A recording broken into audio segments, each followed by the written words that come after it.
Hello everyone and welcome to the IPMA and PMI podcast, the first in a series all about a podcast topic you need to know about. This one is the sense and nonsense of project steering committees. You know, project steering committees are a point that we all need to think about as project managers and yet rarely do. So what's the secret? What are some questions that we're going to ask Jaap today? Well, let's talk about those, but let's start with introductions. Hi, I'm Liz, the Project Skills Mentor. I have a podcast and a YouTube channel, and I'm also a director of PMI NL for marketing and communications. I am also very happily an IPMA member as well. So let's meet Jaap Stoppels. Hi, Jaap. Hi, thank you, Liz. I am here because I'm a PhD candidate at Delft University with the topic, as you can expect, on project steering committees. And 4 days a week I work as a project manager.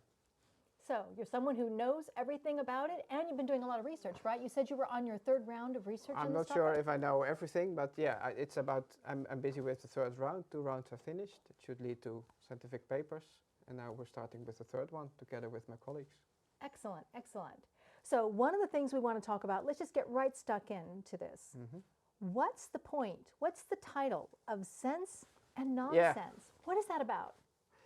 When I ask people why a steering committee, then often the answer is that's what we do in our organization. That's what we're used to. It should be done. It could be a formal rule. It could be just a habit for the larger projects. And then typically there's a project manager who makes some sheets. There's a first kick-off meeting, and then the members just start. Which raises the question, why should there be a steering committee? When are they useful and when are they really nonsense? And I know that opinions vary. People say, not a steering committee again, it only delays decision-making time. And others are saying, well, there are times in my project where I really need an engaged steering committee to help the project move on and to solve difficult topics. Yeah, I agree. I can see both sides of that point. I guess we need to back up a little bit, first of all. What is a project steering committee? Yeah, if you look at it formally, it's a group of people that act at strategic level. They're often senior managers, and they're responsible for achieving the business case of a project or a program. They also should make sure that there is progress on the project or the program. Then you see that it's typically chaired by a project owner, and other members represent some of the stakeholder groups involved. And then typically a project manager or a program manager reports to this temporary committee. If you look at science, it's not really clear when to use this committee as opposed to other options, which there are, and when it's worth it. Well, let's get into that in a few minutes. But first, I'm interested. Why pick this topic for your PhD? Why is it so important to you? Yeah, I'm a project manager myself, and then often also standard you have a kind of steering committee. And when I look back, when first I thought it's a kind of committee I need to report to and I need to keep them happy, or where I can get rid of my risks and part of my accountability. And then later I found that's not really it. And there are also steering committees which really help the project move forward or really change the direction because the surrounding is changing. So it can really help. Later I also found that a lot of these members really struggle. So when I got a chance to do a PhD research, I thought, well, this is really the topic, if there is not so much research about it. So I checked, there's hardly any research about steering committees. That's a great point. I also agree that there isn't a lot of research and there's not a lot of help for project managers to figure out. And that's one of the points we want to mention. The last point we're going to talk about is something every project manager needs to hear. So stay tuned as we work through these issues. Let's talk about goals. What's the key goal we're looking for when we're talking about project steering committees, both for the committee and also for the committee members? Yeah, the funny thing is you're talking about what project managers should do. I can understand it because we are via IPMA or PMI. Yeah. But it's also, there are 3 ways to look at the steering committee. One, you could say what it's for. It can be for governance and it can be for support. If you look at project governance, then governance is about providing direction, often based on the top management, for example, or funding organizations. And it's about holding the project manager to account. So it's not something I only report to. No, I also have to be checked in a positive way. if I'm doing as a project manager what I agree to do, and also if I do it in the way that I should do. I shouldn't commit fraud, for example. That's logical, but it could also be other things which are only appropriate to a certain culture. The second part is that the project might need support. That's especially the case if you have all kinds of conflicts of interest between stakeholder groups, which cannot all be achieved together. And then it could be really above the pay grade of the project manager or about the information and so on to really solve that. And sometimes you need a steering committee for that. That's one way to look at it. The second way to look at it is that's the link between the permanent organization and the temporary project organization. I'll repeat that. The permanent organization is the organization which will use the products, for example, IT system or a new dike or something like that, or the funding organization, could be several funders. The project itself is temporary, so you need to have a kind of link. If you deliver something as a project, often you deliver a product like new IT system, but the benefits are only realized in using it. So that's also a way to look at the steering committee as this link between those permanent and temporary organizations. A third way to look at it is as a place where stakeholders meet. You often see that those members are people representing stakeholder groups. Mm-hmm. It's not that all stakeholder groups are represented, but at least the major ones in the funding and the owning organizations. And if you look at that and what goals do people mention, I look at my paper for a list. Make sure that the project aligns with the goals of the overall organizations, which can change, of course, during the time of a project, especially when they're big and long. That's the direction part of the governance. It's about making decisions with authority. So it's not just you make a decision, you also have to make sure as a steering committee that people follow that decision. It's about providing resources. It could be money, but often it's also people, or equipment, for example. It's about providing structure and clarity to the surrounding organizations, so not the project group, but also people around it. Where's the decision? Where should I go if I don't agree with something? It's about communication with peers, with management, also with the project managers. So members also have to do something. It's about championing the project, so it's even more than just communicating. And the last main goal is to provide a platform for main stakeholders where they can work together, exchange information, process information, and share goals, hopefully. Yeah, and do you find that these aspects of the goals can actually be all-inclusive? In other words, a great steering committee can do all of those things over the life cycle of the steering committee. Yeah, they can. Often they don't, but I've seen examples where it's really the case, in that there is a good steering committee which really helps a complex and high-risk project move forward with senior people, but also people who want to work together on a goal. And even if their interests don't match, they still want to find a kind of common solution to let the project move forward in the interest of all the organizations also. Yeah, indeed. My experience is this great steering committee magic happens when the project and the steering committee take a journey together, and those steering committees not only become the kind of people who speak to the project's needs, but also speak on behalf of the project, become emissaries to their organization. And as you say, they're going to take the keys of that project and then run with it later. They're going to have an operations issue, they're going to have a new service, a new product, something else involved there. And the more they own it through the process of communicating the benefit statement to the organization, the more that project was likely going to be successful in the organization taking ownership. Related to that then, about the benefits of the steering committee are the benefits that you can talk about related to the steering committee members, having steering committee members versus just that one product owner you talked about at the start.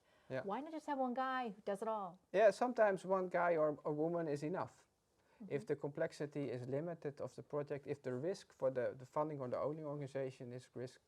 I've seen examples where there really shouldn't have been a steering committee. Just as an example, there was an organization who wanted to have a new website. It was not just a website, there was more complexity, but the supplier had done it before.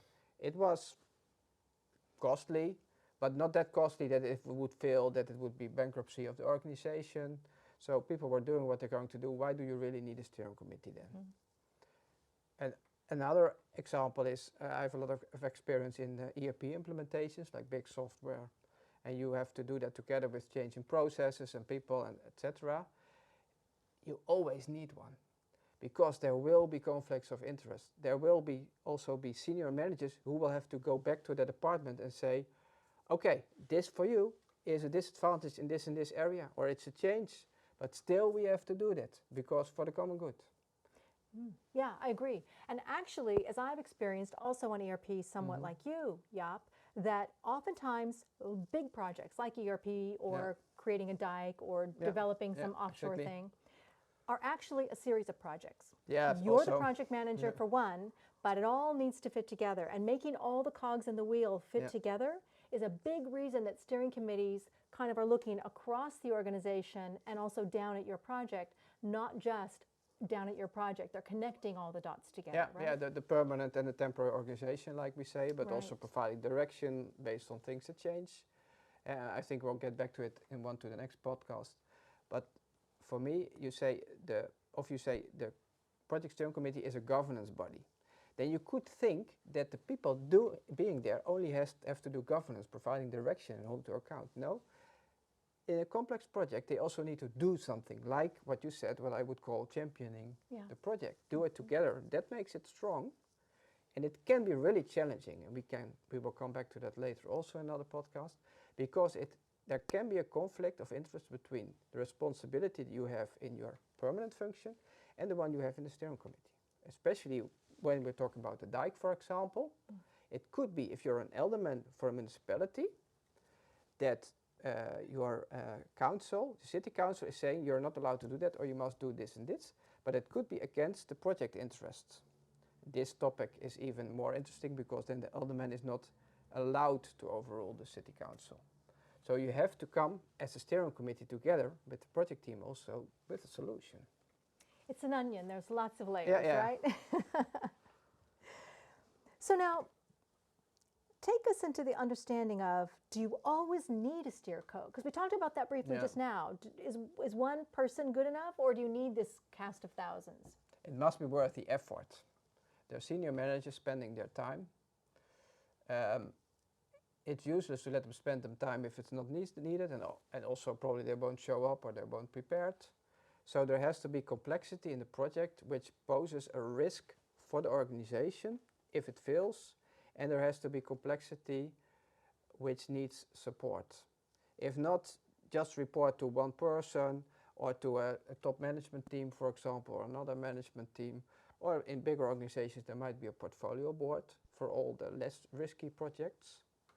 And they don't, often you have rules like projects above a certain value, but actually it should be more about risk for the organization and support needed than the value, but there will be a correlation. Yeah, that's true. And actually, when I think about it, the fact of the matter is there are lots of alternatives to different kinds of steering committees, whether it's just one individual or this mini steering committee for a project. And then part of deciding that actually is having a lot of factors you're going to talk about maybe in the coming weeks and months. But one of the things I wanted to ask all of you out there is, what do you think about what Jaap is saying so far? Does he make a good point? There's time for a steering committee and maybe not? What have you found? Put your comments in the links below. We'd love to hear from you. Okay, let's talk about that. What are the alternatives? Yeah, like having a portfolio board. If your organization has a lot of projects, like only one person who's the project owner, and you just have a meeting every now and then, or you have a management team. What you also see sometimes is that the steering committee is actually a management team with a separate meeting. Could be practical. It also has some disadvantages, by the way, but it could be a good solution if the risk is low, or if it's really connected to the standard processes that this organization already has. So I would say you can use it, but be a bit careful about it. And when you start it, most of our audience here will be project managers. Remember, it can help you with your project, with the support, but it's also there to hold you to account. It's also a factor, because it should also be top-down based on the governance of the organizations. Is the project manager often a part of governance models in the work you've done already, your research? formally you're never a member. Practically, you are. Because you really influence, in general, if you're a senior manager, you influence who is in the steering committee, even if there will be a steering committee. In practice, you really heavily influence the agenda. You probably make it. People can change it, but how often does that happen? It could be that you make the minutes. It could be that you influence the action list. Yeah. I don't think it's a good thing. I understand why it happens. Yeah, absolutely. So we understand now what a steering committee is. You've reviewed the types of committees and what the benefits and goals are. You've sold us. Now, Okay, thanks. how do you start a steering committee? Yeah, if you already want to have a quick look, I think in the link below there is a quick reference card with several topics about steering committees. But I think it also warrants a separate podcast about what happens in practice and what should happen. So our quick takeaway is, if a manager says, I need to do this now, they can look at your quick reference card. And if you want to know more about what it takes to start a steering committee, stay tuned for our next podcast with Jaap, talking all about starting a project steering committee, coming up next.